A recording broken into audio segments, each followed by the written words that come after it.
ಪ್ರೀತಿಯ ವಿದ್ಯಾರ್ಥಿಗಳೇ, ಈ ದಿನ ನಾವು 9ನೇ ತರಗತಿ ಪಾಠದ 2ನೇ ಅಧ್ಯಾಯವನ್ನು ತಿಳಿದುಕೊಳ್ಳೋಣ. ಅದಕ್ಕಿಂತ ಮೊದಲನೇದಾಗಿ ವಿದ್ಯಾರ್ಥಿಗಳು, ಕಳೆದ ತರಗತಿಯಲ್ಲಿ ನಾವು ದ್ರವ್ಯ ಎಂದರೇನು, ದ್ರವ್ಯದ ಸ್ಥಿತಿಗಳು ಯಾವುವು, ದ್ರವ್ಯದ ಸ್ಥಿತಿಗಳಿಗಿರುವಂತಹ ಗುಣಲಕ್ಷಣಗಳೇನು, ಇವುಗಳ ಬಗ್ಗೆ ಅಧ್ಯಯನ ಮಾಡಿ. ಹಾಗಾದರೆ ಈಗ ನೀವು ಅದನ್ನು ಹೇಳಬಲ್ಲಿರೋ ಮಕ್ಕಳೇ, ದ್ರವ್ಯ ಅಂದರೆ ಏನು? ಹಾಗಾದ್ರೆ ಹೇಳ್ತಿರೋದು ದ್ರವ್ಯ ಹೇಳ್ತೀರಾ ಅಂತ ಅಂದುಕೊಂಡಿದ್ದೀನಿ. ಸ್ಥಳವನ್ನು ಆಕ್ರಮಿಸುವ ಮತ್ತು ದ್ರವ್ಯ ರಾಶಿ ಹೊಂದಿರುವ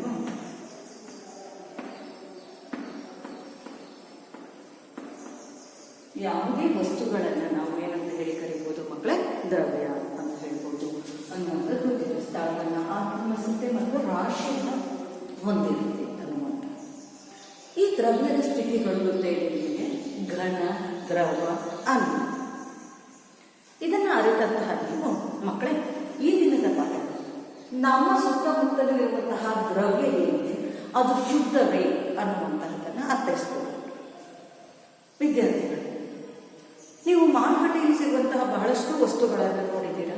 ಆ ಮಾರುಕಟ್ಟೆಯಲ್ಲಿ ಸಿಗುವಂತಹ ಬಹಳಷ್ಟು ವಸ್ತುಗಳಲ್ಲಿ ಪ್ಯೂರ್ ಮಿಲ್ಕ್, ಪ್ಯೂರ್ ಘೀ ಅನ್ನುವಂಥದ್ದು ನೀವು ನೋಡಿದ್ದೀರಿ. ಪ್ಯೂರ್ ಸಾಲ್ಟ್ ಅಥವಾ ಶುದ್ಧ ಉಪ್ಪು, ಶುದ್ಧ ತುಪ್ಪ, ಶುದ್ಧ ಎಣ್ಣೆ, ಈ ಥರದ ಬಹಳಷ್ಟು ವಸ್ತುಗಳನ್ನು ಬಗ್ಗೆ ನೀವು ಅಡ್ವರ್ಟೈಸ್ಮೆಂಟ್ ಅಲ್ಲಿ ನೋಡಿದ್ದೀರಾ. ವಸ್ತುವಿನ ಪ್ಯಾಕೆಟ್ನಲ್ಲೂ ಸಹ ಅದನ್ನು ನೀವು ವೀಕ್ಷಿಸಿದ್ದೀರಿ.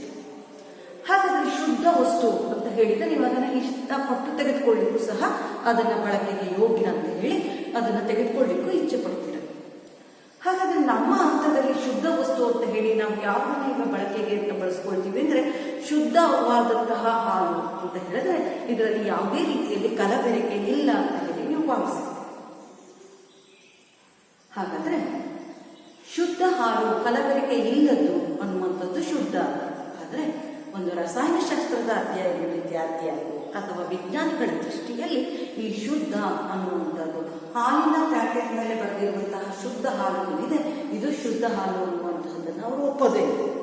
ಹಾಗಾದ್ರೆ ಇಲ್ಲಿ ಏನು ಯಾವ ರೀತಿಯಲ್ಲಿ ಅವರು ಅದನ್ನು ವಸ್ತುವನ್ನು ಪ್ರಕೃತಿಯಲ್ಲಿ ಸಿಗುವಂತಹ ಏನು ಎಲ್ಲ ವಸ್ತುಗಳಿಗೂ ದ್ರವ್ಯ ಆಗ್ತೀವಿ, ಆ ದ್ರವ್ಯವನ್ನ ಇಲ್ಲಿ 2 ಗುಂಪುಗಳಾಗಿ ವರ್ಗೀಕರಿಸಿ ನೋಡ್ತಾ ಒಂದು ದ್ರವ್ಯ ಅನ್ನೋದನ್ನ 2 ಗುಂಪುಗಳಲ್ಲಿ ವರ್ಗೀಕರಿಸ್ತಾ ಹೋಗ್ತಾರೆ. ಆ ಒಂದನೇ ಏನಪ್ಪ ಅಂತ ಹೇಳಿದ್ರೆ ಶುದ್ಧ ವಸ್ತು, ಇನ್ನೊಂದು ಅಶುದ್ಧ ವಸ್ತು.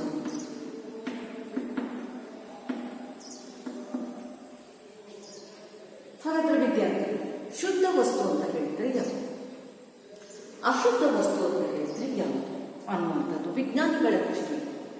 ಶುದ್ಧ ವಸ್ತು ಅಂತ ಹೇಳಿದ್ರೆ ಒಂದೇ ರೀತಿಯ ಘಟಕಾಂಶಗಳನ್ನು ಹೊಂದಿರಬೇಕು ಅನ್ನುವಂಥದ್ದನ್ನು ಹೇಳಿ. ಒಂದೇ ರೀತಿಯ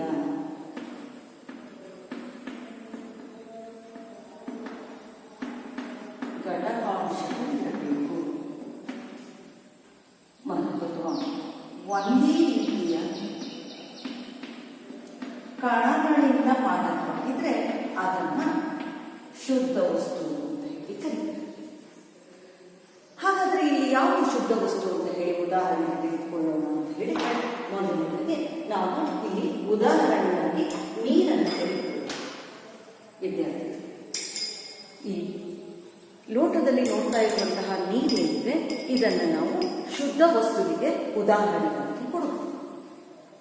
ಹೇಗೆ ನೀರನ್ನು ಶುದ್ಧ ವಸ್ತುವಿಗೆ ಉದಾಹರಣೆಯಾಗಿ ಕೊಡ್ತೀರಾ ಅನ್ನುವಂಥದ್ದು ನೋಡೋಣ.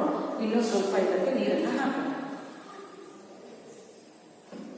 ಹಾಗಾದ್ರೆ ಇದರಲ್ಲಿ ಯಾವುದೇ ಅಶುದ್ಧತೆ ಇದೆ ಅನ್ನುವುದು.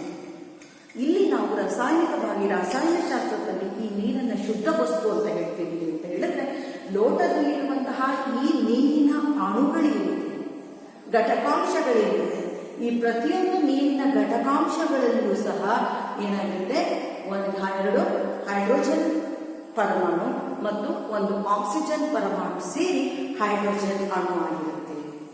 ಈ ರೀತಿ ಒಂದೇ ರೀತಿಯ ಕಣಗಳಿಂದ ಅಥವಾ ಒಂದೇ ರೀತಿಯ ಘಟಕಾಂಶಗಳಿಂದ ಮಾಡಲ್ಪಟ್ಟಿದ್ರೆ ಅದನ್ನು ನಾವೇನಂತ ಹೇಳಿ ಕರಿತೀವಿ ಮಕ್ಕಳೇ? ಶುದ್ಧ ವಸ್ತು ಅಂತ ಹೇಳಿ ಕರಿತೀವಿ. ಹಾಗಾಗಿ ಶುದ್ಧ ವಸ್ತುವಿಗೆ ಇಲ್ಲಿ ನಾವು ಉದಾಹರಣೆಗಳನ್ನು ನೋಡ್ತಾ ಹೋಗೋಣ. ಶುದ್ಧ ವಸ್ತು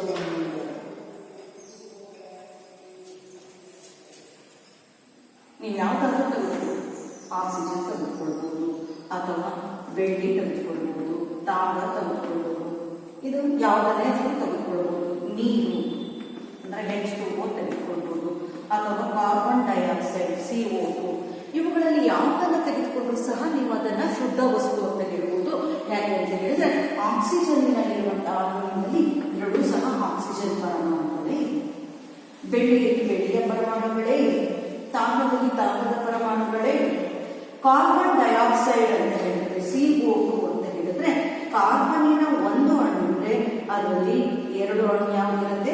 ಆಕ್ಸಿಜನ್ನಿನ ಅಣು, ಎರಡು ಆಕ್ಸಿಜನ್ನಿನ ಅಣು. H2O ಅನ್ನುವುದು ಆಕ್ಸಿಜನ್ನಿನ ಒಂದು ಅಣು ಇದ್ರೆ ಹೈಡ್ರೋಜನ್ನಿನ ಎರಡು ಅಣುಗಳಿರುತ್ತೆ. ಈ ರೀತಿ ಒಂದೇ ರೀತಿಯ ಘಟಕಾಂಶಗಳಿಂದ ಅಥವಾ ಒಂದೇ ರೀತಿಯ ಕಣಗಳಿಂದ ಮಾಡಲ್ಪಟ್ಟಿದ್ರೆ ಅದನ್ನು ನಾವೇನಂತ ಹೇಳಿ ಕರಿತೀವಿ ಮಕ್ಕಳೇ? ನಾವು ಅದನ್ನ ಶುದ್ಧ ವಸ್ತು ಅಂತ ಹೇಳಿ ಕರಿತೀವಿ. ಹಾಗಾದ್ರೆ ಅಶುದ್ಧ ವಸ್ತು ಅಂತ ಹೇಳಿದ್ರೆ ಯಾವುದು? ಇಲ್ಲೇ ಎರಡನೇದು ಅಶುದ್ಧ ವಸ್ತು ಅಂತ ಹೇಳಿದ್ರೆ ಯಾವುದನ್ನು ಕರಿತೀವಿ? ವಿಭಿನ್ನ ರೀತಿಯ ಘಟಕಾಂಶಗಳಿಂದ ಮಾಡಲ್ಪಟ್ಟಿರುವಂತಹ ವಸ್ತು. ಯಾವುದರಿಂದ ಮಾಡಲ್ಪಟ್ಟಿರಬೇಕು? ವಿಭಿನ್ನ ರೀತಿಯ ಘಟಕಾಂಶಗಳಿಂದ ಮಾಡಲ್ಪಟ್ಟಿರುವಂತಹ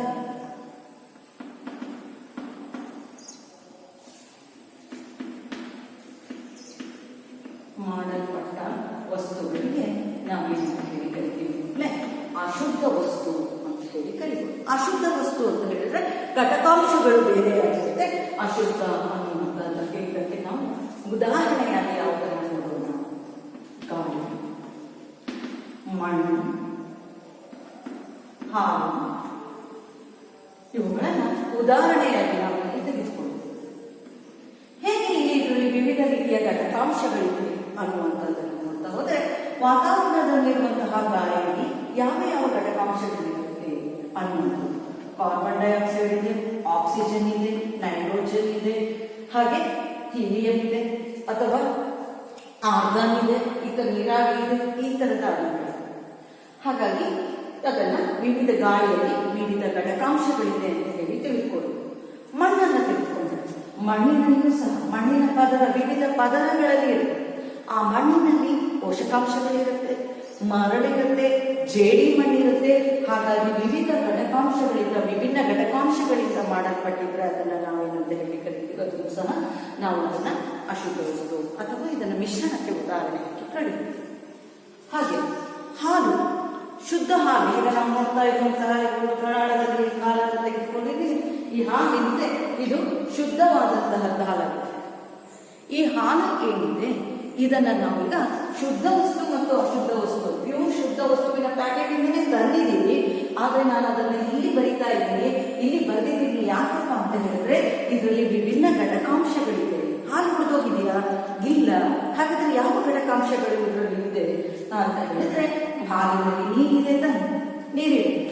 ಹಾಗೆ ಹಾಲಿನಲ್ಲಿ ಇರುವಂತಹ ವಿವಿಧ ಘಟಕಾಂಶಗಳನ್ನು ನೋಡ್ತಾ ಹೋದ್ರೆ ಹಾಲಿನಲ್ಲಿ ಪ್ರೋಟೀನ್ ಇದೆ, ಹಾಲಿನಲ್ಲಿ ಜಿಡ್ಡಿನ ಅಂಶಕ್ಕೇನೆ ಫ್ಯಾಟ್ ಇದೆ, ಕೊಬ್ಬಿದೆ.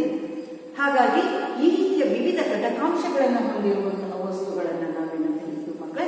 ಅಶುದ್ಧ ವಸ್ತು ಅಥವಾ ಇಲ್ಲಿ ನಾವು ಅದನ್ನ ಏನಂತ ಹೇಳಿ ಕರಿಬಹುದು? ಮಿಶ್ರಣ ಅಂತ ಹೇಳಿ ಕರಿಬಹುದು. ಏನಂತ ಹೇಳಿ ಕರಿಬಹುದು? ಮಿಶ್ರಣ.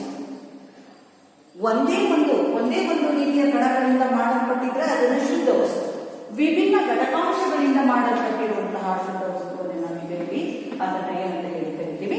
ಮಿಶ್ರಣ ಅಂತ ಹೇಳಿ ಕರಿತೀವಿ. ಮಿಶ್ರಣ ಅಂದ್ರೆ ವಿಭಿನ್ನ ರೀತಿಯ ಘಟಕಾಂಶಗಳಿಂದ ಬೇರೆ ಬೇರೆ ರೀತಿಯ ಕಣಗಳಿಂದ ಮಾಡಲ್ಪಟ್ಟಿರುವಂತಹ ವಸ್ತುವಾಗಿರುತ್ತೆ.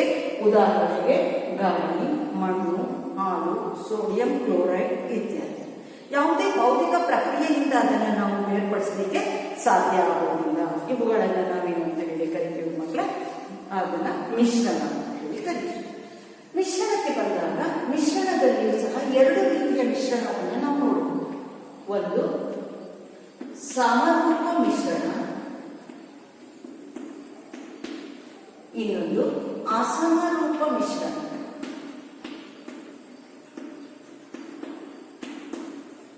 ಒಂದು ಸಮರೂಪ ಮಿಶ್ರಣ, ಇನ್ನೊಂದು ಅಸಮರೂಪ ಮಿಶ್ರಣ. ಈ ಮಿಶ್ರಣದ ಎರಡು ವಿಧಗಳಿಗೆ ಉದಾಹರಣೆಯನ್ನು ವೀಕ್ಷಿಸೋಣ.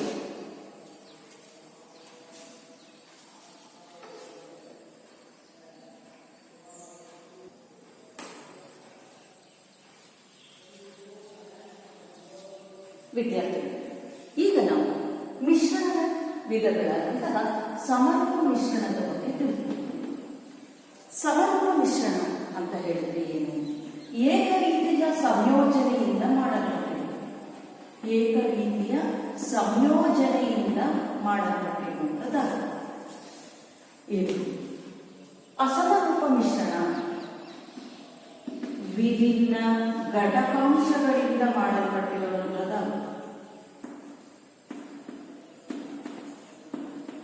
ವಿಭಿನ್ನ ಘಟಕಾಂಶಗಳಿಂದ ಮಾಡಲ್ಪಟ್ಟಿರುವಂತಾಗುತ್ತೆ. ಜೊತೆಗೆ ನಿರ್ದಿಷ್ಟ ಭಾಗಗಳನ್ನು ಸಹ ಹೊಂದಿರುವಂತಹ ವಿಭಿನ್ನ ಘಟಕಾಂಶಗಳಿಂದ ಆಗಿರುತ್ತೆ. ಜೊತೆಗೆ ಮತ್ತು ಅದು ನಿರ್ದಿಷ್ಟ ಭಾಗಗಳನ್ನು ನಾವು ಗುರುತಿಸ್ತೀವಿ. ಈಗ ವಿದ್ಯಾರ್ಥಿಗಳೇ, ಏಕರೀತಿಯ ಸಂಯೋಜನೆ ಆಗಿರುವಂತಹದಕ್ಕೆ ಮಿಶ್ರಣಕ್ಕೆ ಒಂದು ಉದಾಹರಣೆಯನ್ನು ತೆಗೆದುಕೊಳ್ಳಿ.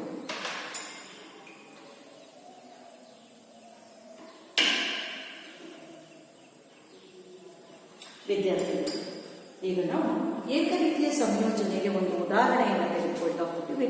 ಒಂದು ಪ್ರಮಾಣವನ್ನು ತೆಗೆದುಕೊಂಡು ಅದಕ್ಕೆ ಸ್ವಲ್ಪ ಉಪ್ಪನ್ನು ಹಾಕ್ತಾ ಇದ್ದೀವಿ. ಉಪ್ಪನ್ನು ಹಾಕಿ ಆ ಪ್ರಮಾಣಕ್ಕೆ ಸ್ವಲ್ಪ ಬೀಕರ್ನ ಸಹಾಯದಿಂದ ಅದಕ್ಕೆ ಏನ್ ಮಾಡ್ತಾ ಇದ್ದೀನಿ, ನೀರನ್ನು ಹಾಕ್ತಾ ಇದ್ದೀನಿ.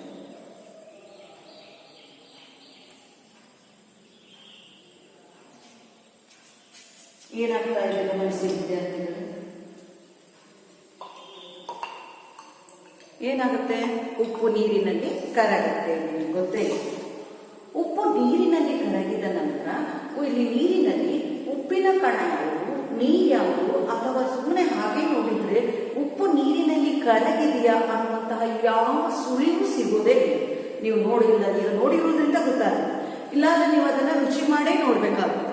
ಹಾಗಾಗಿ ಈ ರೀತಿಯಲ್ಲಿ ಕಣಗಳು ಏಕರೀತಿಯಾಗಿ ಸಂಯೋಜನೆಯಾಗಿದ್ದು ಇದರಲ್ಲಿ ಕಣಗಳ ವಿವಿಧ ಘಟಕಾಂಶಗಳನ್ನ ಭೌತಿಕವಾಗಿ ಗುರುತಿಸಲಿಕ್ಕೆ ಸಾಧ್ಯ ಆಗ್ತಾ ಇಲ್ಲ. ಹಾಗಾಗಿ ಇದನ್ನ ನಾವು ಸಮರೂಪ ಮಿಶ್ರಣ, ಏಕರೀತಿಯ ಸಂಯೋಜನೆಯಾಗಿದೆ. ಹಾಗಾಗಿ ಇದನ್ನು ನಾವು ಉಪ್ಪಿನ ನೀರು, ಸಕ್ಕರೆಯ ನೀರು ಇವುಗಳನ್ನೆಲ್ಲವನ್ನ ಏಕರೀತಿ ಸಂಯೋಜನೆ ಆಗಿರೋದ್ರಿಂದ ಇದನ್ನು ನಾವು ಸಮರೂಪ ಮಿಶ್ರಣ ಅಂತ ಹೇಳಿ ಕರೀತೀವಿ. ಹಾಗಾದ್ರೆ ಅಸಮರೂಪ ಮಿಶ್ರಣಕ್ಕೆ ಉದಾಹರಣೆಯನ್ನು ನೋಡ್ತಾ ಹೋಗೋಣ. ಅಸಮರೂಪ ಮಿಶ್ರಣ ಅಂತ ಹೇಳಿದ್ರೆ ಏನು? ಅದಕ್ಕೆ ಉದಾಹರಣೆಯನ್ನು ನೋಡ್ತಾ ಹೋಗೋದಾದ್ರೆ ಅಸಮರೂಪ ಮಿಶ್ರಣಕ್ಕೂ ಸಹ ಒಂದು ಉದಾಹರಣೆಯಾಗಿ ನೋಡೋಣ. ಇಲ್ಲಿ ನಾನು ಈ ಪ್ರಮಾಣದಲ್ಲಿ ಕಾಣ್ತಾ ಇರ್ಬೋದು ಮಕ್ಕಳೇ, ಈ ಪ್ರಮಾಣದಲ್ಲಿ ನೀರನ್ನು ತೆಗೆದುಕೊಂಡಿದ್ದೀನಿ. ಅದಕ್ಕೆ ಸ್ವಲ್ಪ ಬಣ್ಣಯುಕ್ತ ಎಣ್ಣೆಯನ್ನು ಹಾಕಿದ್ದೀನಿ. ಖಾದ್ಯ ತೈಲ, ಅಡಿಗೆಗೆ ಬಳಸುವಂತಹ ಎಣ್ಣೆಯನ್ನೇ ಇಲ್ಲಿ ನಿಮಗೆ ಸುಲಭವಾಗಿ ಕಾಣದಿರುತ್ತೆ. ಸ್ವಲ್ಪ ಬಣ್ಣವನ್ನು ಮಿಶ್ರಣ ಮಾಡಿ ಅದನ್ನು ಹಾಕಿದ್ದೀನಿ. ಹಾಗಾಗಿ ಈ ನೀರಿನಲ್ಲಿ ಎರಡು ಪದರಗಳನ್ನು ಕಾಣಲಿಕ್ಕೆ ಸಾಧ್ಯ ಆಗ್ತಾ ಇದೆ. ನಾನು ಎಷ್ಟೇ ಅದನ್ನು ಅಲಗಾಡಿಸಿದ್ರು ಸಹ ಇಲ್ಲಿ ನೀರು ಇಲ್ಲೇ ಇದೆ, ಎಣ್ಣೆ ಏನಾಗಿದೆ ಇದರ ಮೇಲೆ ತೇಲ್ತಾ ಇದೆ. ಹಾಗಾಗಿ ಇಲ್ಲಿ ಏನಾಗುತ್ತೆ, ವಿಭಿನ್ನ ಘಟಕಾಂಶಗಳಿವೆ. ನೀರೇ ಬೇರೆ ಇದೆ, ಎಣ್ಣೆನೇ ಮೇಲ್ಭಾಗದಲ್ಲಿ ತೇಲ್ತಾ ಇರುತ್ತೆ. ಹಾಗಾಗಿ ಈ ರೀತಿಯ ವಿಭಿನ್ನ ಘಟಕಾಂಶಗಳಿರುತ್ತೆ. ನೀರಿನಲ್ಲಿ ಎಣ್ಣೆ, ಉಪ್ಪಿನಲ್ಲಿ ಅಥವಾ ಸೋಡಿಯಂ ಕ್ಲೋರೈಡ್ ಅನ್ನುವಂಥದ್ದೇನಿದೆ, ಉಪ್ಪಿನ ರಾಸಾಯನಿಕ ಹೆಸರೇನಿದೆ, ಈ ಉಪ್ಪಿನಲ್ಲಿ ನಾವು ಸೇರಿಸುವಂತಹ ಯಾವುದೇ ಕಬ್ಬಿಣದ ಚೂರುಗಳಿರ್ಬೋದು, ಇದು ಸಹ ಯಾವುದಕ್ಕೆ ಉದಾಹರಣೆಯಾಗಿರುತ್ತೆ? ಅಸಮರೂಪ ಮಿಶ್ರಣಕ್ಕೆ ಆಗುತ್ತೆ. ನಿಮ್ಮ ಬುಕ್ಕಿನಲ್ಲಿ ಕೊಟ್ಟಿದ್ದಾರೆ ಉಪ್ಪಿನಲ್ಲಿ ಸಲ್ಫರ್ನ ಮಿಶ್ರಣ. ಉಪ್ಪಿನ ಪುಡಿಯನ್ನು ತೆಗೆದುಕೊಂಡು ಅದಕ್ಕೆ ಸಲ್ಫರ್ ಗಂಧಕದ ಪುಡಿಯನ್ನು ಹಾಕಿ ಮಿಶ್ರಣ ಮಾಡಿದ್ರು ಸಹ ಅದರಲ್ಲಿ ಘಟಕಾಂಶಗಳನ್ನು ನಾವು ನೋಡಲಿಕ್ಕೆ ಸಾಧ್ಯ ಆಗ್ತಾ ಹೋಗುತ್ತೆ. ವಿಭಿನ್ನ ಘಟಕಾಂಶಗಳಿರುತ್ತೆ. ಹಾಗಾಗಿ ಉಪ್ಪು ಮತ್ತು ಸಲ್ಫರ್ನ ಮಿಶ್ರಣ ಅಂತ ನಿಮ್ಮ ಪಠ್ಯ ಪುಸ್ತಕದಲ್ಲಿ ಕೇಳಿದರೆ ಅದು ಸಹ ಯಾವುದಕ್ಕೆ? ಅಸಮರೂಪ ಮಿಶ್ರಣಕ್ಕೆ ಉದಾಹರಣೆ.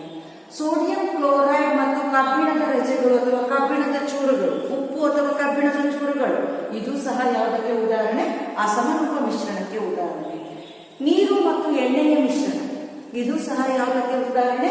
ಅಸಮರೂಪ ಮಿಶ್ರಣಕ್ಕೆ ಉದಾಹರಣೆ. ಹಾಗಾಗಿ ಸಮರೂಪ ಮಿಶ್ರಣ ಅಂತ ಹೇಳಿದ್ರೆ ಏನು ಮಕ್ಕಳೇ? ಏಕರೀತಿಯ ಸಂಯೋಜನೆಯಿಂದ ಆಗಿದ್ರೆ ಅದನ್ನು ನಾವೇನಂತ ಹೇಳಿ ಕರಿತೀವಿ? ಸಮರೂಪ ಮಿಶ್ರಣ ಅಂತ ಹೇಳಿ ಕರೀತೀವಿ. ಹಾಗೆ ಅಸಮರೂಪ ಮಿಶ್ರಣ ಅಂತ ಹೇಳಿದ್ರೆ ವಿಭಿನ್ನ ಘಟಕಾಂಶಗಳಿಂದ ಆಗಿರುವಂಥದ್ದು. ಹಾಗಾಗಿ ಇಲ್ಲಿ ನಾವು ಇದನ್ನ ಏನಂತ ಹೇಳಿಕೊಳ್ಳೋಣ, ಸಕ್ಕರೆಯ ದ್ರಾವಣ. ಇಲ್ಲಿ ಉದಾಹರಣೆಯಾಗಿ ಏನನ್ನ ತಗೊಳ್ಳೋಣ, ಎಣ್ಣೆ ಮತ್ತು ನೀರು.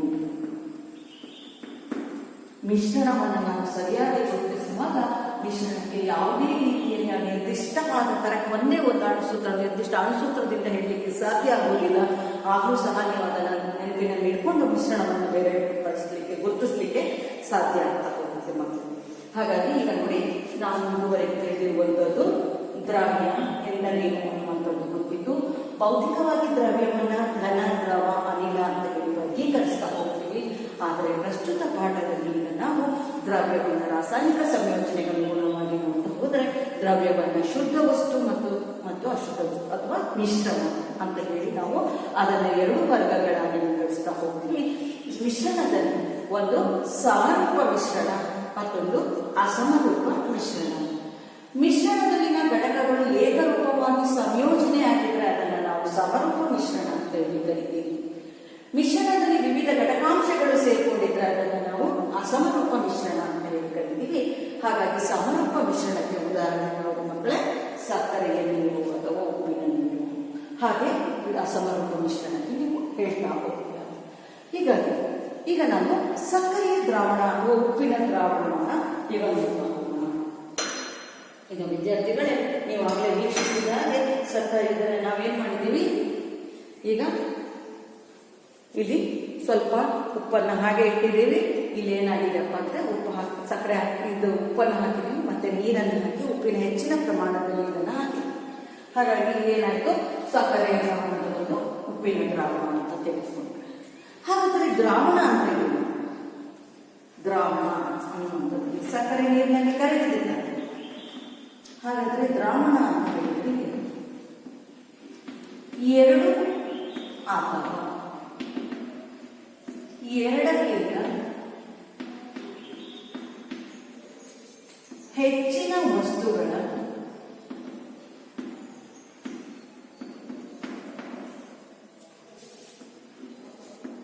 ಸಮರೂಪ ಮಿಶ್ರಣವೇ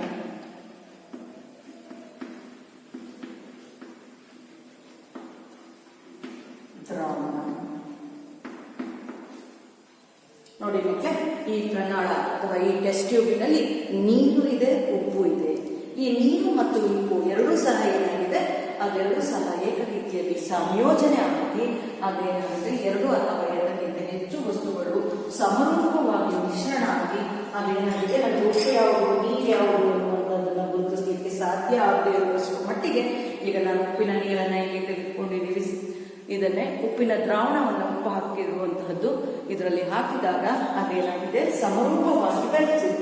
ಇಷ್ಟು ನೀವು ಉಪ್ಪು ಹಾಕೇ ಇಲ್ಲ ಅಂತ ನಿಮಗೆ ಏನಾದರೂ ಡೌಟ್ ಬಂದರೆ ಈಗ ಮತ್ತೆ ಅದೇ ಬೇಕರ್ನಲ್ಲಿರುವಂತಹ ನೀರಿಗೆ ಸ್ವಲ್ಪ ಉಪ್ಪು, ಚಿಟಿಕೆ ಉಪ್ಪನ್ನು ಹಾಕಿ ಇದನ್ನ ಚೆನ್ನಾಗಿ ಕಲಿಸ್ತೀವಿ. ಇಲ್ಲಿ ಎರಡು ವಸ್ತುಗಳಿವೆ. ಯಾವ್ಯಾವ್ದಪ್ಪ ಅಂತ ಹೇಳಿದ್ರೆ ನೀರು ಮತ್ತು ಉಪ್ಪು. ಈ ಎರಡು ವಸ್ತುಗಳು ಈಗ ಏನಾಗಿದೆ, ಏಕರೂಪವಾಗಿ ಸಂಯೋಜನೆಯಾಗಿದೆ. ಹಾಗಾಗಿ ಎರಡು ಅಥವಾ ಹೆಚ್ಚು ವಸ್ತುಗಳು ಸಮರೂಪವಾಗಿ ಮಿಶ್ರಣ ಮಾಡಿದ್ರೆ ಅದನ್ನು ನಾವೇನಂತ ಹೇಳಿ ಕರಿತೀವಿ ಮಕ್ಕಳೇ, ದ್ರಾವಣ ಅಂತ ಹೇಳಿ ಕರಿತೀವಿ. ಏನಂತ ದ್ರಾವಣ ಅಂತ ಏನಂತ ಹೇಳಿ ಕರಿತೀವಿ, ದ್ರಾವಣ ಅಂತ ಹೇಳಿ ಕರಿತೀವಿ. ಈ ದ್ರಾವಣ ಹೇಗೆ ಉಂಟಾಗಿದೆ? ಹಾಗಾದ್ರೆ ಈಗ ನಾವು ಉಪ್ಪಿನ ನೀರು ಅನ್ನುವಂಥದ್ದು ದ್ರಾವಣ ಹೇಗಾಯಿತು? ಹಾಗಾದ್ರೆ ಏನ್ ಹಾಕಿದ್ದೀವಿ, ಉಪ್ಪು ಪ್ಲಸ್ ನೀರು ಇವೆರಡು ಹಾಕಿದಾಗ ಏನ್ ಸಿಕ್ಕಿದೆ, ಉಪ್ಪಿನ ದ್ರಾವಣ ಅಥವಾ ಉಪ್ಪಿನ ನೀರು. ಉಪ್ಪಿನ ನೀರಿಗೆ ನಾವು ಏನಂತ ಹೇಳಿ ಕರಿತೀವಿ ಮಕ್ಕಳೇ, ದ್ರಾವಣ ಅಂತ ಹೇಳಿ ಕರಿತೀವಿ. ಹಾಗಾದ್ರೆ ಇಲ್ಲಿ ದ್ರಾವಣ ಉಂಟಾಗಬೇಕಾದ್ರೆ ರಸಾಯನಶಾಸ್ತ್ರದ ಭಾಷೆಯಲ್ಲಿ ನಾವು ಹೇಳಬೇಕಾದ್ರೆ ದ್ರಾವಣ ದ್ರಾವ್ಯ ಮತ್ತು ದ್ರಾವಕಗಳು ವರ್ತಿಸಿ ಉಂಟಾಗುವಂತಹ ವಸ್ತುವೇ ದ್ರಾವಣ ಅಂತ ಹೇಳಿ ಕರಿತೀವಿ. ದ್ರಾವ್ಯ ಅಂದ್ರೆ ಯಾವ ವಸ್ತು ಕರಗುತ್ತೋ ಅದನ್ನು ನಾವು ನೀರಿನಲ್ಲಿ ಕರಗಿರುವಂತಹ ಒಟ್ಟು ವಸ್ತುವನ್ನು ನಾವೇನಂತ ಹೇಳಿ ಕರಿತೀವಿ, ದ್ರಾವ್ಯ. ತನ್ನಲ್ಲಿ ಕರಗಿಸಿಕೊಳ್ಳುವಂತಹ ವಸ್ತುವನ್ನು ನಾವೇನಂತ ಹೇಳಿ ಕರಿತೀವಿ, ದ್ರಾವಕ ಅಂತ ನೀರನ್ನ ದ್ರಾವಕ ಅಂತ ಹೇಳಿ ಕರಿತೀವಿ. ಉಪ್ಪನ್ನ ಏನಂತ ಹೇಳಿ ಕರಿತೀವಿ? ದ್ರಾವ್ಯ ಅಂತ ಹೇಳಿ ಕರಿತೀವಿ. ದ್ರಾವ್ಯ ಮತ್ತು ದ್ರಾವಕ ಸೇರಿದಾಗ ಏನಾಗ್ತಾ ಹೋಗುತ್ತೆ ಮಕ್ಕಳೇ? ದ್ರಾವಣ ಅನ್ನುವಂಥದ್ದಾಗುತ್ತೆ. ಈಗ ನಾನು ಬರೀ ಉಪ್ಪನ್ನ ತೆಗೆದುಕೊಂಡ್ರೆ, ಬರಿಯದಾಗಿ ನಾನು ಬರೀ ಉಪ್ಪನ್ನ ತೆಗೆದುಕೊಂಡ್ರೆ ಆ ಉಪ್ಪನ್ನ ನೀವೇನಂತ ಹೇಳಿ ಕರೀತೀರಾ ಮಕ್ಕಳೇ? ದ್ರಾವ್ಯ. ಉಪ್ಪನ್ನ ಬದಲು ನಾನು ಸಕ್ಕರೆಯನ್ನು ತೆಗೆದುಕೊಳ್ತೇನೆ. ಸಕ್ಕರೆಯನ್ನು ತೆಗೆದುಕೊಂಡ್ರೆ ಸಕ್ಕರೆ ದ್ರಾವ್ಯ.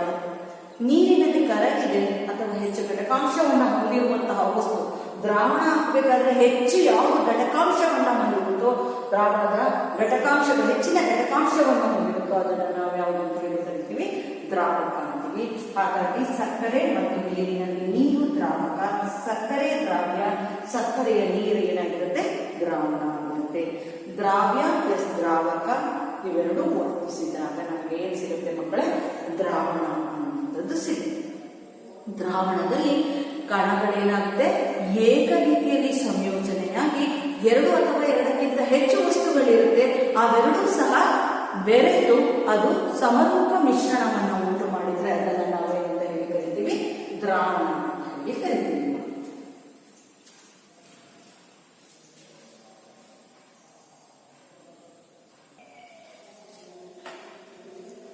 ವಿದ್ಯಾರ್ಥಿಗಳಿಗೆ ದ್ರಾವಣದ ದ್ರಾವಣಕ್ಕೆ ಉದಾಹರಣೆಯಾಗಿ ಸಕ್ಕರೆಯ ನೀರನ್ನು ಕೇಳುತ್ತೇವೆ. ಅದೇ ರೀತಿಯಲ್ಲಿ ಘನರೂಪ ದ್ರಾವಣಕ್ಕೆ ಉದಾಹರಣೆ ಏನು ಅಂತ ಹೇಳಿದ್ರೆ ನಾವು ಯಾವುದನ್ನ ಹೇಳ್ಬೋದಪ್ಪ ಅಂತ ಹೇಳಿದ್ರೆ ಮಿಶ್ರಲೋಹ ಹೇಳ್ಬೋದು. ಮಿಶ್ರಲೋಹ ವಿವಿಧ ಘಟಕಾಂಶಗಳಿರುತ್ತೆ. ಘಟಕಾಂಶಗಳೆರಡು ಏಕ ರೀತಿಯಲ್ಲಿ ಏನಾಗಿರುತ್ತೆ?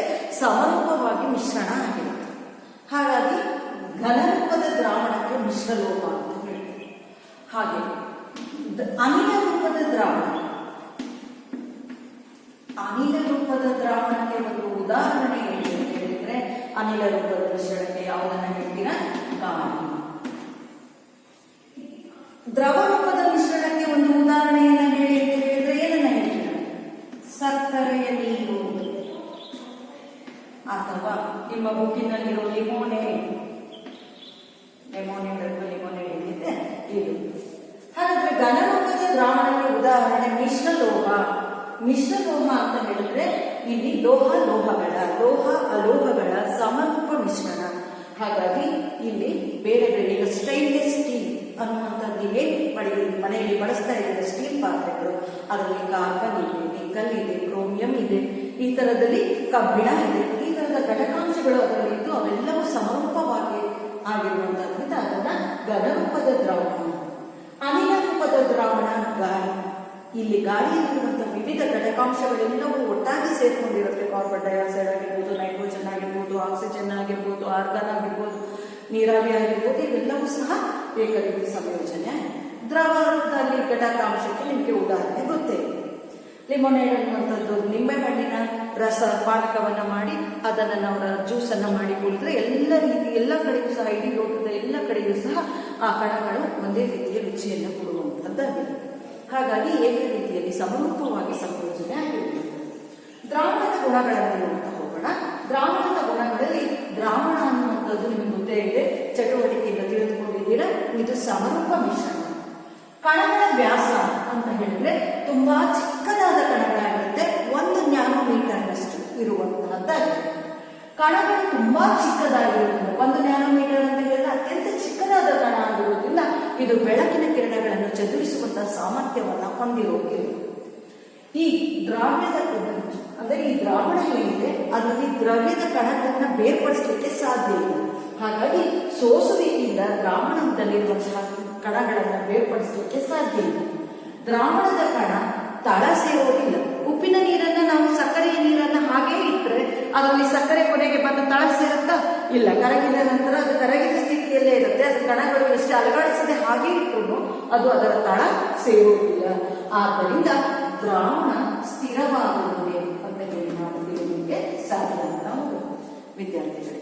ದ್ರಾವಣ ಅಂದ್ರೆ ಏನು ಅನ್ನುವಂಥದ್ದು ಗೊತ್ತಾಯ್ತು, ದ್ರಾವಣದ ಗುಣಗಳು ಗೊತ್ತಾಯ್ತು, ದ್ರಾವಣ ಹೇಗೆ ಉಂಟಾಯ್ತು ಅನ್ನುವಂಥದ್ದು ಗೊತ್ತಾಯ್ತು. 2 ಅಥವಾ 2ಕ್ಕಿಂತ ಹೆಚ್ಚು ವಸ್ತುಗಳ ಸಮರೂಪ ಮಿಶ್ರಣವನ್ನು ನಾವು ದ್ರಾವಣ ಅಂತ ಹೇಳಿ ಕರಿತೀವಿ. ದ್ರಾವಣದಲ್ಲಿ ಅನಿಲ, ಘನ ಮತ್ತು ದ್ರವ ರೂಪದ ದ್ರಾವಣಕ್ಕೆ ಉದಾಹರಣೆಯನ್ನು ತಿಳಿದುಕೊಂಡ ನೀವು ದ್ರಾವಣದ ಗುಣಗಳನ್ನು ಸಹ ಅರ್ಥೈಸಿಕೊಂಡಿದ್ದೀರಿ.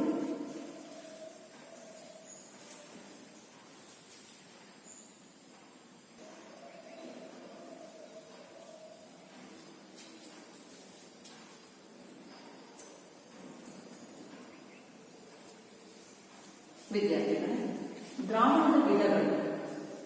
ದ್ರಾವಣದಲ್ಲಿ 2 ವಿಧಗಳನ್ನು ಕಾಣ್ತಾ ಬರ್ತೀವಿ. ಒಂದು ಪರ್ಯಾಪ್ತ ದ್ರಾವಣ, ಮತ್ತೊಂದು ಅಪರ್ಯಾಪ್ತ ದ್ರಾವಣ. ಪರ್ಯಾಪ್ತ ದ್ರಾವಣ ಅಂತ ಹೇಳಿದ್ರೆ ಯಾವುದೇ ನಿರ್ದಿಷ್ಟ ತಾಪಮಾನದಲ್ಲಿ ತಾನು ವಿಲೀನಗೊಳಿಸಿಕೊಳ್ಳಬಹುದಾದಷ್ಟು ದ್ರಾವ್ಯವನ್ನು ವಿಲೀನಗೊಳಿಸಿಕೊಂಡಿರುವ ದ್ರಾವಣವೇ ಪರ್ಯಾಪ್ತ ದ್ರಾವಣ. ಒಂದು ನಿರ್ದಿಷ್ಟ ತಾಪಮಾನದಲ್ಲಿ ತನ್ನಲ್ಲಿ ಎಷ್ಟು ದ್ರಾವ್ಯವನ್ನು ಅದು ಕರಗಿಸಿಕೊಳ್ಳಿಕ್ಕೆ ಸಾಧ್ಯವೋ ಅಷ್ಟನ್ನು ಕರಗಿಸಿಕೊಂಡಿದ್ರೆ ಅದನ್ನು ನಾವೇನಂತ ಹೇಳಿ ಕರಿತೀವಿ? ಪರ್ಯಾಪ್ತ ದ್ರಾವಣ ಅಂತ ಹೇಳಿ ಕರಿತೀವಿ.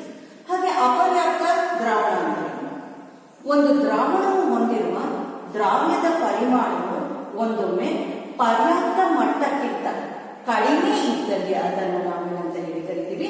ಅಪರ್ಯಾಪ್ತ ದ್ರಾವಣ ಅಂತ ಹೇಳಿ ಕರಿತೀವಿ. ದ್ರಾವಣದಲ್ಲಿರುವಂತಹ ದ್ರಾವ್ಯದ ಪ್ರಮಾಣ ಪರ್ಯಾಪ್ತದಲ್ಲಿರೋದಕ್ಕಿಂತ ಕಡಿಮೆ ಇದ್ರೆ ಅದನ್ನು ನಾವು ಅಪರ್ಯಾಪ್ತ ದ್ರಾವಣ ಅಂತ ಹೇಳಿ ಕರಿತೀವಿ.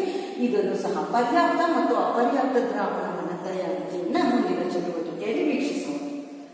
ದ್ರಾವಣದಲ್ಲಿ ಕರಗಿರುವಂತಹ ದ್ರಾವ್ಯದ ಪರಿಮಾಣವನ್ನು ಆ ದ್ರಾವಣದ ಸಾರತೆ ಅಂತ ಹೇಳಿ ಕರಿತೀವಿ. ಸಾರತೆ ಅಂದ್ರೆ ದ್ರಾವಣದಲ್ಲಿ ಕರಗಿರುವಂತಹ ದ್ರಾವ್ಯದ ಪರಿಮಾಣ, ದ್ರಾವ್ಯ ಎಷ್ಟು ಕರಗಿದೆ ಅನ್ನೋದ್ರ ಮೇಲೆ ಅದರ ಸಾರತೆ ಅವಲಂಬಿಸಿರುತ್ತೆ. ದ್ರಾವ್ಯ ಹೆಚ್ಚಾಗಿ ಕರಗಿದ್ರೆ ಅದರ ಸಾರತೆ ಹೆಚ್ಚಾಗುತ್ತೆ, ಕಡಿಮೆ ಆಗಿದ್ರೆ ಅದರ ಸಾರತೆ ಕಡಿಮೆ ಆಗುತ್ತೆ. ಹಾಗಾಗಿ ದ್ರಾವಣದ ಸಾರತೆಯನ್ನು ಅಳೆಯುವಂಥದ್ದು ದ್ರಾವ್ಯದ ಪರಿಮಾಣ ಡಿವೈಡೆಡ್ ಬೈ ದ್ರಾವಣದ ಪರಿಮಾಣ ಅನ್ನೋದ್ರಿಂದ ಅದನ್ನು ನಾವು ಗುರುತಿಸಲಿಕ್ಕೆ ಸಾಧ್ಯ ಆಗ್ತದೆ. ಇದಲ್ಲದೆ ಇನ್ನೂ ಒಂದು ಮಾತು. ಈಗ ನಾವು ದ್ರಾವಣ ಎಂದರೇನು, ದ್ರಾವಣದಲ್ಲಿರುವಂತಹ ದ್ರಾವ್ಯ ಮತ್ತು ದ್ರಾವಕಗಳ ಬಗ್ಗೆ ತಿಳಿದುಕೊಂಡ್ವಿ. ನೆಕ್ಸ್ಟ್ ದ್ರಾವಣದ ವಿಧಗಳಲ್ಲಿ ಪರ್ಯಾಪ್ತ ದ್ರಾವಣ ಮತ್ತು ಅಪರ್ಯಾಪ್ತ ದ್ರಾವಣ ತಯಾರಿಕೆಯ ಮಾಡುವಂತಹದಕ್ಕಿಂತ ಮೊದಲು ಅದರ ಬಗ್ಗೆ ವ್ಯಾಖ್ಯಾನವನ್ನ ನಾವು ತಿಳಿದುಕೊಂಡಿದ್ದೀವಿ. ವಿದ್ಯಾರ್ಥಿ, ಮುಂದಿನ ಭಾಗದಲ್ಲಿ ನಾವು ಹೇಗೆ ಪರ್ಯಾಪ್ತ ಮತ್ತು ಅಪರ್ಯಾಪ್ತ ದ್ರಾವಣವನ್ನು ತಯಾರಿಸುವುದು ಅನ್ನುವಂತಹದನ್ನು ನೋಡೋಣ.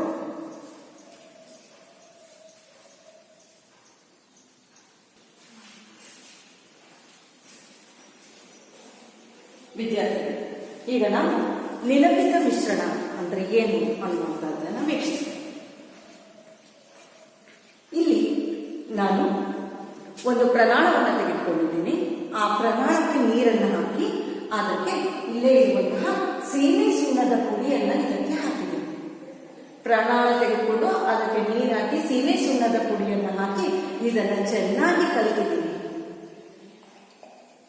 ನೋಡಿ, ಕಲಕ್ತಾ ಇದ್ದೀನಿ.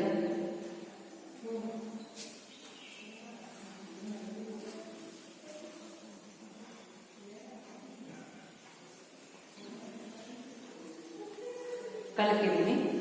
ಈಗ ನೋಡಿ, ಇದರಲ್ಲಿ ದ್ರಾವಣದ ರೀತಿಯಲ್ಲಿ ಉಂಟಾದ ಹಾಗೆ ಸಮರೂಪ ಮಿಶ್ರಣ ಉಂಟಾಗುತ್ತಾ ಅಥವಾ ದ್ರಾವಣದ ಕಣಗಳು ಅಲ್ಲಿ ಕಾಣಿಸ್ತಾ ಇದೆಯಾ, ಗೋಚರಿಸ್ತಾ ಇದೆಯಾ, ಬರಿಗಣ್ಣಿಗೆ ಕಾಣಿಸ್ತಾ ಇದೆಯಾ? ನೀರು ಅಂತ ಹೇಳಿದ್ರೆ ದ್ರಾವಕ ಅಂತ ಗೊತ್ತಾಗಿದೆ. ಸೀಮೆ ಸುಣ್ಣದ ಪುಡಿಯಲ್ಲಿ ದ್ರಾವ್ಯ ಆಗಿದೆ. ಈ ಇದರಲ್ಲಿ ದ್ರಾವ್ಯದ ಕಣಗಳು ನಿಮಗೆ ಬರಿಗಣ್ಣಿಗೆ ಗೋಚರಿಸಲಿಕ್ಕೆ ಸಾಧ್ಯ ಆಗ್ತಾ ಇರ್ಬೋದು ಅಂತ ಅಂದುಕೊಂಡಿದ್ದೀನಿ. ಅಂತ ಹೇಳಿದ್ರೆ ಇಲ್ಲಿ ನಿಮಗೆ ಹೇಳಿದ ಹಾಗೆ ದ್ರಾವ್ಯದ ಕಣಗಳು ನೋಡಿ ಇಲ್ಲಿ ನೀರಿನಲ್ಲಿ ವಿಲೀನ ಆಗ್ತಾ ಇಲ್ಲ, ಅಲುಗಾಡಿಸದೆ ಸ್ವಲ್ಪ ಹೊತ್ತು ಹಾಗೆ ಇಟ್ರೆ ದ್ರಾವ್ಯದ ಕಣಗಳು ಈ ಪ್ರಮಾಣದ ತಳಭಾಗದಲ್ಲಿ ಸೇರ್ಕೊಂಡಿವೆ. ಈ ರೀತಿ ದ್ರಾವ್ಯದ ಕಣಗಳು ನೀರಿನಲ್ಲಿ ವಿಲೀನ ಆಗದೆ ಇದ್ರೆ ನಾವು ಅದನ್ನ ನಾವೇನಂತ ಹೇಳಿ ಕರಿತೀವಿ ಮಕ್ಕಳೇ? ನಿಲಂಬಿತ ಮಿಶ್ರಣ ಅಂತ ಹೇಳಿ ಕರಿತೀವಿ. ಈಗ ನೀವು ಈ ಪ್ರಯೋಗದಲ್ಲಿ ವೀಕ್ಷಣೆ ಮಾಡ್ತಾ ಇರುವಂತದ್ದು ನಿಲಂಬಿತ ಮಿಶ್ರಣ ಅನ್ನುವಂಥದ್ದು. ಅಂದ್ರೆ ದ್ರಾವ್ಯದ ಕಣಗಳು ನೀರಿನಲ್ಲಿ ದ್ರಾವಕದಲ್ಲಿ ವಿಲೀನ ಆಗಿರೋದಿಲ್ಲ. ಹಾಗಾಗಿ ಇಲ್ಲಿ ಸಮರೂಪ ಮಿಶ್ರಣ ಉಂಟಾಗಿಲ್ಲ, ಅಸಮರೂಪ ಮಿಶ್ರಣ ಉಂಟಾಗಿಲ್ಲ. ಹಾಗಾದ್ರೆ ವಿದ್ಯಾರ್ಥಿಗಳು, ನೀರು, ಸೀಮೆ ಸುಣ್ಣದ ಪುಡಿ ಇವುಗಳನ್ನು ಬಳಸಿ ನಾವು ಮಾಡಿದಂತಹ ಈ ಚಟುವಟಿಕೆಯಿಂದ ನಿಲಂಬಿತ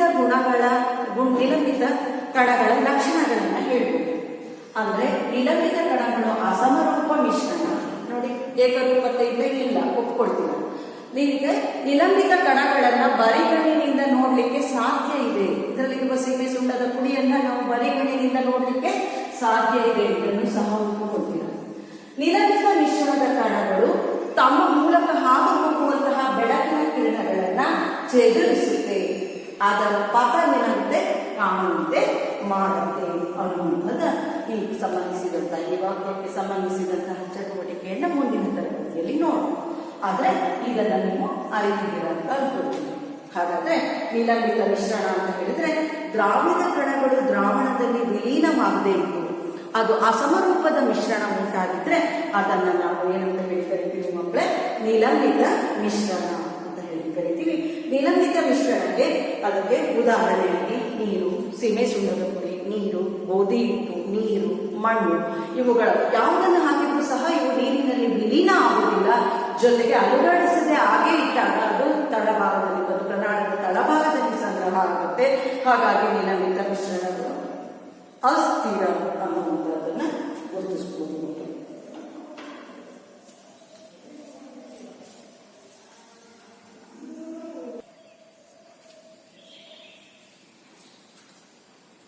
ವಿದ್ಯಾರ್ಥಿಗಳು, ದ್ರಾವಣ ಅಂದ್ರೇನು, ನಿಲಂಬಿತ ಮಿಶ್ರಣ ಅಂದ್ರೆ ಏನು ಅನ್ನುವಂಥದ್ದು ಅರಿತ ನೀವು ಈಗ ಕಲಿಲಗಳು ಅಂದ್ರೆ ಏನು ಅನ್ನುವಂಥದ್ದು ನೋಡೋಣ. ವಿದ್ಯಾರ್ಥಿಗಳೇ, ಈಗ ನಾನು ಈ ಬೀಕರ್ನಲ್ಲಿ ಸ್ವಲ್ಪ ನೀರನ್ನು ತೆಗೆದುಕೊಂಡು ಅದಕ್ಕೆ ಸ್ವಲ್ಪ ಹಾಲನ್ನು ಹಾಕಿದೆ. ಇಲ್ಲಿ ಏನಾಗಿದೆ, ಹಾಲಿನ ಕಣಗಳು ನೀರಿನ ಎಲ್ಲೆಡೆ ವ್ಯಾಪಿಸಿ ರೂಪದಲ್ಲಿ ಒಂದು ಮಿಶ್ರಣ ಉಂಟಾಗ್ತಾ ಹೋಗುತ್ತೆ. ಆದರೆ ಏಕರೂಪದಲ್ಲಿ ಉಂಟಾಗಿದೆ ಅಂತ ಹೇಳಿದ್ರೆ ಹಾಲಿನ ಕಣಗಳು ಇಲ್ಲಿ ಸೇರ್ಕೊಂಡಿದೆ, ಆದರೆ ಸಮರೂಪ ಅಥವಾ ಏಕರೂಪದಲ್ಲಿ ಅಂದ್ರೆ ನೀರು ಯಾವುದು ಹಾಲು ಯಾವುದು ಆ ಥರದಲ್ಲಿ ಗೊತ್ತಾಗದೇ ಇರುವ ಹಾಗೆ ಇಲ್ಲಿ ಒಂದು ಅಸಮರೂಪದಲ್ಲಿ ಇಲ್ಲಿ ಮಿಶ್ರಣ ಉಂಟಾಗ್ತಾ ಹೋಗುತ್ತೆ. ಹಾಗಾಗಿ ಇಲ್ಲಿ ಇಲ್ಲಿರುವಂತಹ ಕಣಗಳು, ದ್ರಾವ್ಯದ ಕಣಗಳು ಏನಾಗಿದೆಯಪ್ಪ ಅಂದ್ರೆ ಅಸಮರೂಪವಾಗಿ ಮಿಶ್ರಣ. ಹಾಗಾಗಿ ಇಂತಹ ಸ್ಥಿತಿಯನ್ನ ಇದು ಆಕ್ಚುಲಿ ದ್ರಾವಣ ಮತ್ತು ನಿಲಂಬಿತ ದ್ರಾವಣ, ಇವುಗಳ ನಿಲಂಬಿತ ಮಿಶ್ರಣ, ಇವುಗಳ ನಡುವಿನ ಸ್ಥಿತಿಯನ್ನ ನಾವೇನಂತ ಹೇಳಿ ಕರಿತೀವಿ, ದ್ರಾವಣ. ದ್ರಾವಣದಲ್ಲಿ ದ್ರಾವ್ಯದ ಕಣಗಳು ಸಂಪೂರ್ಣವಾಗಿ ವಿಲೀನ ಆಗಿದೆ. ನಿಲಂಬಿತ ಮಿಶ್ರಣದಲ್ಲಿ ದ್ರಾವ್ಯದ ಕಣಗಳು ಬರಿಗಣ್ಣಿಗೆ ಗೋಚರಿಸುತ್ತೆ. ಇಲ್ಲಿ ನಿಲಂಬಿತ ಮಿಶ್ರಣದ ತರವೂ ಇಲ್ಲ, ದ್ರಾವಣದ ತರವೂ ಇಲ್ಲ, ಇವೆರಡರ ನಡುವಿನ ಸ್ಥಿತಿ ಯಾವುದಾಗಿದೆ, ಕಲಿಲ ಅನ್ನುವಂಥದ್ದು. ಹಾಗಾಗಿ ವಿದ್ಯಾರ್ಥಿಗಳೇ, ಕಲಿಲದ ಗುಣಲಕ್ಷಣಗಳನ್ನು ನೋಡ್ತಾ ಹೋಗೋಣ. ಅದಕ್ಕಿಂತ ಮೊದಲು ಕಲಿಲದ ಕಣಗಳು ದ್ರಾವಣದಲ್ಲಿ ಏನಾಗಿರುತ್ತೆ, ಇಲ್ಲಿ ಏಕರೂಪವಾಗಿ ಹರಡಿಕೊಂಡಿರುತ್ತೆ. ಅಂತಹ ಕಲಿಲದ ಕಣಗಳೇನಿದೆ, ಈ ಕಲಿಲದ ಕಣದ ಒಂದು ಮಿಶ್ರಣ ಏನಿದೆ, ಇದು ಅಸಮರೂಪ ಮಿಶ್ರಣ ಆಗಿದೆ. ಅರ್ಥ ಆಗ್ತಿದೆ ಅಲ್ವ ಮಕ್ಕಳೇ? ದ್ರಾವ್ಯದ ಕಣಗಳು ಏನಾಗಿದೆ, ಇದು ಎಲ್ಲೆಡೆ ಸಹ ನೀರಿನಲ್ಲಿ ಹರಡಿಕೊಂಡಿದೆ. ಹಾಗೆ ಯಾವುದು ನೀರು ಯಾವುದು ಅನ್ನುವಂತಹದ್ದು ಗೊತ್ತಾಗದೇ ಇರುವಂತಹಷ್ಟು ಮಟ್ಟಿಗೆ ಏಕರೂಪ ಮಿಶ್ರಣವಾಗಿದ್ದು ಸಹ, ಈ ಏಕರೂಪ ದ್ರಾವಣವಾಗಿದ್ದು ಸಹ ಇಡೀ ಮಿಶ್ರಣ ಏನಾಗಿದೆ, ಅಸಮರೂಪ ಮಿಶ್ರಣವಾಗಿರುವಂಥದ್ದು. ಹಾಗಾಗಿ ಕಲಿಲದ ಕಣಗಳು ದ್ರಾವಣದಲ್ಲಿ ಏಕರೂಪವಾಗಿ ಹರಡಿಕೊಂಡಿದ್ದು, ದ್ರಾವಣ ಮತ್ತು ನಿಲಂಬಿತ ಮಿಶ್ರಣದ ನಡುವಿನ ಸ್ಥಿತಿ ಏನಾಗಿರುತ್ತೆ, ಕಲಿಲ ಆಗಿರುತ್ತೆ. ಕಲಿಲದ ಲಕ್ಷಣಗಳನ್ನ ಈಗ ನೋಡ್ತಾ ಹೋಗೋಣ ವಿದ್ಯಾರ್ಥಿಗಳು. ಕಲಿಲಗಳು ಹೇಗೆ ಅದು ಗುಣಲಕ್ಷಣವನ್ನು ಹೊಂದಿದೆ. ಕಲಿಲವು ಒಂದು ಅಸಮರೂಪ ಮಿಶ್ರಣ ಅನ್ನುವಂಥದ್ದನ್ನ ಈಗ ನಿರೀಕ್ಷಿಸಿ. ಕಲಿಲದ ಕಣಗಳ ಗಾತ್ರವು ಬರಿಗಣ್ಣಿನಿಂದ ಪ್ರತ್ಯೇಕವಾಗಿ ನೋಡಲಾಗದಷ್ಟು ಚಿಕ್ಕದಾಗಿದೆ. ಹಾಲಿನ ಕಣ ಯಾವುದು, ನೀರಿನ ಕಣ ಯಾವುದು ಅಂತ ಗುರುತಿಸ್ಲಿಕ್ಕೆ ಆಗದೇ ಇರುವಷ್ಟು ಮಟ್ಟಿಗೆ ಅದು ಏನಾಗಿರುತ್ತೆ, ಚಿಕ್ಕದಾಗಿ ನಮಗೆ ಗೋಚರಿಸ್ತಾ ಇರುತ್ತೆ ಕಲಿಲದ ಕಣಗಳು, ವೀಕ್ಷಿಸ್ತಾ ಇರ್ಬೋದು. ಆದರೆ ನಿಲಂಬಿತ ಮಿಶ್ರಣದಲ್ಲಿರುವಂತಹ ಕಣಗಳನ್ನು ನಾವೇನು ಮಾಡಬಹುದು ನೋಡಿ, ನಿಲಂಬಿತ ಮಿಶ್ರಣ, ನಿಲಂಬಿತದಲ್ಲಿ ದ್ರಾವ್ಯದ ಕಣಗಳನ್ನ ಇದರಲ್ಲಿ ಬರಿಗಣ್ಣಲ್ಲಿ ನೋಡಬಹುದು. ದ್ರಾವ್ಯದ ಕಣಗಳು ಬರೆದು ತಳಭಾಗದಲ್ಲಿ ಹಾಗೆ ಉಳ್ಕೊಂಡಿರುತ್ತೆ. ಇಲ್ಲಿ ದ್ರಾವ್ಯದ ಕಣಗಳು ಏನಾಗಿರುತ್ತೆ, ಏಕರೂಪವಾಗಿ ಮಿಶ್ರಣವಾಗಿದ್ದು ಏಕರೂಪವಾಗಿ ಆಗಿದ್ದು ಅಸಮರೂಪವಾದಂತಹ ಮಿಶ್ರಣ ಆಗಿರುತ್ತೆ. ಇಲ್ಲಿ ದ್ರಾವಣದಲ್ಲಿ ದ್ರಾವ್ಯದ ಕಣಗಳು ಗೋಚರಿಸುವುದೇ ಇಲ್ಲ. ಹಾಗಾಗಿ ಈಗ ನಾವು ಕಲಿಲದ ಬಗ್ಗೆ ತಿಳಿದು ಹೋದಾಗ, ಕಲಿಲದ ಕಣಗಳು ಗಾತ್ರವು ಬರಿಗಣ್ಣಿನಿಂದ ಪ್ರತ್ಯೇಕವಾಗಿ ನೋಡಲಾಗದಷ್ಟು ಚಿಕ್ಕದಾಗಿರುತ್ತದೆ. ಕಲಿಲದ ಕಣಗಳು ತಮ್ಮಲ್ಲಿ ಹಾದು ಹೋಗುವಂತಹ ಬೆಳಕಿನ ಕಿರಣಗಳನ್ನು ಚದುರಿಸಿ ಅದರ ಪಥ ಕಾಣುವಂತೆ ಮಾಡುವಷ್ಟು ಕುಟಿಗಳದು ದೊಡ್ಡದಾಗಿರುತ್ತದೆ. ಇದು ಸಹ ಟಿಂಡಲ್ ಪರಿಣಾಮದ ಚಟುವಟಿಕೆಯನ್ನು ನಾವು ಮುಂದಿನ ತರಗತಿಯಲ್ಲಿ ಇದರ ಬಗ್ಗೆ ವೀಕ್ಷಿಸೋಣ. ಕಲಿಲದ ಕಣಗಳು ಸಾಕಷ್ಟು ಸ್ಥಿರ. ಅಂದ್ರೆ ಈಗ ನಾವು ಈ ಕಲಿಲದ ನೀರನ್ನು ತೆಗೆದುಕೊಂಡು ಅದಕ್ಕೆ ಹಾಲನ್ನು ಹಾಕಿ ಇದನ್ನು ಹಾಗೆ ನಾಳೆ ಬೆಳಗ್ಗೆವರೆಗೆ ಹಾಗೆ ಇಟ್ಟರು ಸಹ ಇಲ್ಲಿ ಅಥವಾ ಇಲ್ಲಿಗೆ ನೀರು ಹಾಕಿರ್ಬೋದು ಅಥವಾ ರಕ್ತ ಯಾವುದೇ ಆಗಿರ್ಬೋದು ಅಥವಾ ಇಂಕು ಇವುಗಳನ್ನು ಹಾಕಿದ್ರೆ ಇಲ್ಲಿ ಏನಾಗ್ತಾ ಹೋಗುತ್ತಪ್ಪ ಅಂತ ಹೇಳಿದ್ರೆ ಇಲ್ಲಿ ಇಂಕನ್ನು ಹಾಕಿಟ್ರು ಸಹ ಅಷ್ಟೇ ಇದರಲ್ಲಿ ಇಂಕ್ ಯಾವುದು ನೀರು ಯಾವುದು ಅಂತ ಹೇಳಿ ನಾವು ಇಂಕಿನ ಕಣಗಳ ತಳಭಾಗದಲ್ಲಿ ಕೂರೋದಾಗ್ಲಿ ಅಥವಾ ಹಾಲಿನ ಕಣಗಳು ತಳಭಾಗದಲ್ಲಿ ಕೂರೋದಾಗ್ಲಿ ಸಾಧ್ಯ ಇಲ್ಲ, ಸಂಗ್ರಹ ಆಗೋದಿಲ್ಲ. ತಳಭಾಗದಲ್ಲಿ ಏಕರೂಪವಾಗಿ ಹರಡಿಕೊಂಡಿರುತ್ತೆ. ಹಾಗಾಗಿ ಕಲಿಲದ ಕಣಗಳು ಸಾಕಷ್ಟು ಸ್ಥಿರವಾಗಿರುತ್ತೆ. ಕಲಿಲದ ಕಣಗಳನ್ನು ನಾವು ಇದರಲ್ಲಿರುವಂತಹ ದ್ರಾವ್ಯದ ಕಣಗಳನ್ನು ಬೇರ್ಪಡಿಸ್ತೀವಿ ಅಂತ ಹೇಳಿ ಸೋಸುವಿಕೆ ವಿಧಾನದಿಂದ ಬೇರ್ಪಡಿಸಲಿಕ್ಕೆ ಸಾಧ್ಯ ಇಲ್ಲ. ಕಲಿಲದ ಕಣಗಳನ್ನು ಸೋಸುವಿಕೆಯಿಂದ ಬೇರ್ಪಡಿಸಲಿಕ್ಕೆ ಸಾಧ್ಯ ಇಲ್ಲ. ಆದರೆ ವಿದ್ಯಾರ್ಥಿಗಳೇ, ಕಲಿಲದ ಕಣಗಳನ್ನು ನಾವು ಬೇರ್ಪಡಿಸಲಿಕ್ಕೆ ಎನ್ನುವಂತಹದ್ದು ಒಂದು ವಿಧಾನ ಇದೆ. ಅದು ಯಾವುದಪ್ಪ ಅಂತ ಹೇಳಿದ್ರೆ ಸೆಂಟ್ರಿಫ್ಯೂಸ್. ಸೆಂಟ್ರಿಫ್ಯೂಸ್ ವಿಧಾನದಿಂದ ನಾವು ಕಲಿಲದ ಕಣಗಳನ್ನು ಏನ್ ಮಾಡ್ತಾ ಹೋಗ್ಬೋದು, ಪ್ರತ್ಯೇಕ ಮಾಡಲಿಕ್ಕೆ ಸಾಧ್ಯ ಇದೆ ವಿದ್ಯಾರ್ಥಿಗಳು. ಹಾಗಾಗಿ ವಿದ್ಯಾರ್ಥಿಗಳೇ, ಈ ದಿನ ನಾವು ತಿಳಿದಂತಹ ನಮ್ಮ ಸುತ್ತಮುತ್ತಲಿನ ದ್ರವ್ಯವು ಶುದ್ಧವೇ ಅನ್ನುವಂಥದ್ದು, ನಾವು ನೋಡ್ತಾ ಇರುವಂತಹ ಪ್ರಕೃತಿಯಲ್ಲಿರುವಂತಹ ದ್ರವ್ಯ ಅನ್ನುವಂತಹ ಈ ವಸ್ತುವಿನಲ್ಲಿ ಅನೇಕ ಘಟಕಾಂಶಗಳು ಸೇರಿರುತ್ತೆ. ಸುಮ್ಮನೆ ದಿನನಿತ್ಯದ ಜೀವನದಲ್ಲಿ ರಾಸಾಯನಶಾಸ್ತ್ರವಾಗಿ ಅಧ್ಯಯನ ಮಾಡದೇ ಇರುವಂತಹ ಸಮಯದಲ್ಲಿ ಸುಮ್ಮನೆ ಭೌತಿಕವಾಗಿ ನೋಡಿದಾಗ ದ್ರವ್ಯ ಅನ್ನುವಂಥದ್ದು ಶುದ್ಧ ಅಂತ ಹೇಳಿದ್ರೆ ಕಲಬೆರಕೆ ಆಗಿರುವುದು ಅಂತ ಅನ್ಕೊಳ್ತೀವಿ. ಆದ್ರೆ ಈಗ ನಾವು ರಸಾಯನಶಾಸ್ತ್ರದಲ್ಲಿ ಇದನ್ನ ವೈಜ್ಞಾನಿಕವಾಗಿ ಅಧ್ಯಯನ ಮಾಡುವಾಗ ನಮ್ಮ ಸುತ್ತಮುತ್ತಲಿನ ಎಲ್ಲ ದ್ರವ್ಯಗಳು ಶುದ್ಧವೇ ಅಂತ ಹೇಳಿದ್ರೆ ನೀವೇನ್ ಹೇಳ್ತೀರಾ? ಇಲ್ಲ ಅಂತ ಹೇಳ್ತೀರಾ. ಇದಕ್ಕೆ ಕಾರಣ ಏನಪ್ಪಾ ಅಂತ ಹೇಳಿದ್ರೆ ದ್ರವ್ಯದಲ್ಲಿ ಅನೇಕ ಘಟಕಾಂಶಗಳು ಏನಾಗಿರುತ್ತೆ, ವಿವಿಧ ರೀತಿಯ ಘಟಕಾಂಶಗಳು ಅದು ಸೇರಿರುತ್ತೆ. ಉದಾಹರಣೆಗೆ ಹಾಲು ಶುದ್ಧ ಅಂತ ಹೇಳಿ ಸಿಗ್ತಾ ಇದ್ರು ಸಹ ಅದರಲ್ಲಿ ಕಲಬೆರಕೆ ಆಗಿರುವುದಿಲ್ಲ. ಆದ್ರೆ ಹಾಲನ್ನ ನಾವು ರಸಾಯನಶಾಸ್ತ್ರದ ಒಬ್ಬ ವಿದ್ಯಾರ್ಥಿ ಅದನ್ನು ಶುದ್ಧ ವಸ್ತು ಅನ್ನೋದಿಲ್ಲ. ಯಾಕಪ್ಪ ಅಂತ ಹೇಳಿದ್ರೆ ಅವ್ನು ಹೇಳ್ತಾನೆ ಹಾಲಿನಲ್ಲಿ ವಸ್ತು ಕಲಬೆರಕೆ ಆಗಿಲ್ಲ, ಆದ್ರೆ ಹಾಲಿನಲ್ಲಿ ಇನ್ನು ವಿವಿಧ ಘಟಕಾಂಶಗಳು ಬೆರೆತಿರುತ್ತೆ. ಹಾಗಾಗಿ ಹಾಲನ್ನು ಮಿಶ್ರಣ ಅಂತ ಹೇಳಿ ಕರಿತೀವಿ. ಹಾಲಿನಲ್ಲಿ ನೀರು, ಪ್ರೋಟೀನ್, ಕೊಬ್ಬಿನಾಂಶ ಇರ್ತದೆ, ಇತ್ಯಾದಿ ಅಂಶಗಳು ಇರೋದ್ರಿಂದ ಅದನ್ನು ನಾವು ಮಿಶ್ರಣ ಅಂತ ಹೇಳಿ ಕರಿತೀವಿ ಅಂತ ಅರ್ಥೈಸಿಕೊಳ್ಬಹುದು. ಹಾಗಾಗಿ ವಿದ್ಯಾರ್ಥಿಗಳೇ, ಈ ದಿನದ ಪಾಠದ ಮುಖ್ಯಾಂಶಗಳನ್ನು ನೋಡ್ತಾ ಹೋಗೋಣ. ದ್ರವ್ಯ ಅಂದ್ರೆ ದ್ರವ್ಯವನ್ನು ರಾಸಾಯನಿಕ ಸಂಯೋಜನೆಗಳ ಅನುಗುಣವಾಗಿ ದ್ರವ್ಯವನ್ನ ನಾವು ಶುದ್ಧ ವಸ್ತು ಮತ್ತು ಮಿಶ್ರಣ ಅಂತ ಹೇಳಿ ಬೇರ್ಪಡಿಸ್ತೀವಿ. ಶುದ್ಧ ವಸ್ತುವನ್ನ ತೆಗೆದುಕೊಂಡಾಗ ಶುದ್ಧ ವಸ್ತುವಿನಲ್ಲಿ ಧಾತು ಮತ್ತು ಸಂಯುಕ್ತಗಳಿರುತ್ತೆ. ಹಾಗೆ ಅಶುದ್ಧ ವಸ್ತುವಿಗೆ ಬಂದ ಮಿಶ್ರಣ ಇರುತ್ತೆ. ಮಿಶ್ರಣ ಅಂತ ಹೇಳಿದ್ರೆ ಸಮರೂಪ ಮಿಶ್ರಣ ಮತ್ತು ಅಸಮರೂಪ ಮಿಶ್ರಣ ಇರುತ್ತೆ. ಸಮರೂಪ ಮಿಶ್ರಣಕ್ಕೆ ಉದಾಹರಣೆ ಮತ್ತು ಅಸಮರೂಪ ಮಿಶ್ರಣಕ್ಕೆ ಉದಾಹರಣೆಯನ್ನು ತೆಗೆದುಕೊಂಡ್ರಿ. ನಂತರ ದ್ರಾವಣ ಅಂದ್ರೆ ದ್ರಾವಣದಲ್ಲಿರುವಂತಹ ಘಟಕಗಳು ಇವುಗಳ ಬಗ್ಗೆ ತಿಳಿದುಕೊಳ್ಳುತ್ತಾರೆ ವಿದ್ಯಾರ್ಥಿಗಳು. ನೀವು ಆ ನಂತರ ದ್ರಾವಣ, ನಿಲಂಬಿತ ಮಿಶ್ರಣ ಮತ್ತು ಕಲಿಲಗಳ ಬಗ್ಗೆ ತಿಳಿದುಕೊಂಡಿದ್ದೀರಾ. ಈಗ ವಿದ್ಯಾರ್ಥಿಗಳ ಗೃಹ ಪಾಠದ ಪ್ರಶ್ನೆಗಳನ್ನು ಬರೆದುಕೊಳ್ಳಿ. ಮೊದಲನೇದಾಗಿ ಶುದ್ಧ ವಸ್ತುವಿಗೆ ಉದಾಹರಣೆ. ಹಾಲನ್ನು ಮಿಶ್ರಣ ಎಂದು ಕರೆಯಲು ಕಾರಣವೇನು? ನೆಕ್ಸ್ಟ್ ವಿದ್ಯಾರ್ಥಿಗಳೇ, ಮೂರನೆಯ ಪ್ರಶ್ನೆ. ದ್ರಾವಣ, ಕಲಿಲ ಮತ್ತು ನಿಲಂಬಿತ ಮಿಶ್ರಣ ಇವುಗಳಿಗಿರುವಂತಹ ವ್ಯತ್ಯಾಸ ತಿಳಿಸಿ.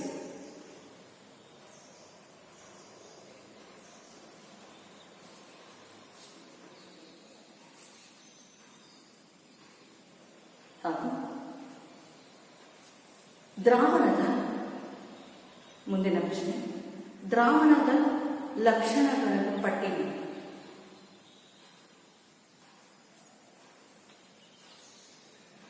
ಐದನೆಯ ಪ್ರಶ್ನೆ.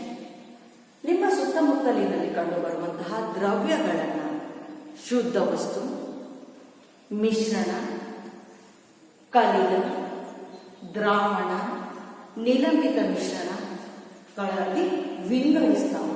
ಅವುಗಳನ್ನು ವಿಂಗಡಿಸುವ ಮೂಲಕ ಉದಾಹರಣೆಗಳನ್ನು ನೀಡಿ. ಹಾಗೂ ಈ ಪಠ್ಯಕ್ಕೆ ಪೂರಕವಾದಂತಹ ಕೆಲವು ಉದಾಹರಣೆಗಳನ್ನು ಪ್ರತ್ಯೇಕವಾಗಿ ಚಟುವಟಿಕೆ ಹಾಳೆಯಲ್ಲಿ ಅದನ್ನು ಬರೆಯಿರಿ. ಧನ್ಯವಾದಗಳು. ಬೋರ್ಡ್ ಮೇಲೆ ಬರ್ದಿರೋದನ್ನ ನೀವು ಅದನ್ನ ಬರೀಬೇಕು, ಬರ್ಕೊಳ್ಳಿ, ಅದನ್ನ ನೋಟ್ ಮಾಡ್ಕೊಳ್ಳಿ.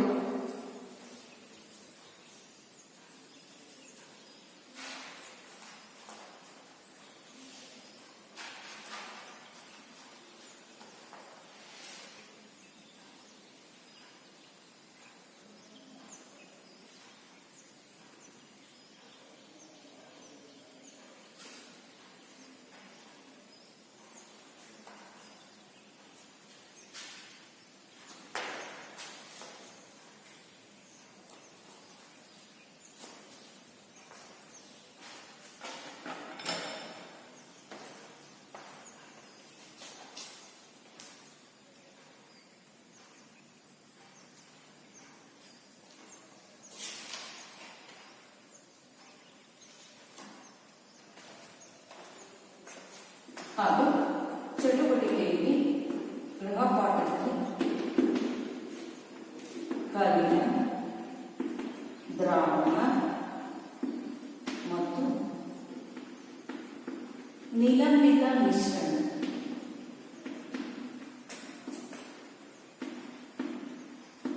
ಪರಸ್ಪರ ಹೇಗೆ ಭಿನ್ನವಾಗಿದೆ ಎಂಬುದನ್ನು ಬರೆಯಿರಿ. ಈ ಗೃಹಪಾಠವನ್ನು ಬರ್ಕೊಂಡಿದ್ದೀರಲ್ವ ಮಕ್ಕಳೇ? ಇದನ್ನ ಚಟುವಟಿಕೆ ಹಾಡುವಲ್ಲಿ ಇದನ್ನ ಪ್ರತ್ಯೇಕವಾಗಿ ವರ್ಗೀಕರಿಸಿ ಬರೆದು ನಿತ್ಯ ಜೀವನದಲ್ಲಿ ಕಂಡುಬರುವಂತಹ ಮಿಶ್ರಣ, ಶುದ್ಧ ವಸ್ತು, ಕಲಿಲಗಳು ಇವುಗಳಿಗೆ ಉದಾಹರಣೆಗಳನ್ನು ತಿಳಿಸಿ ಬರ್ಕೊಳ್ಳಿ.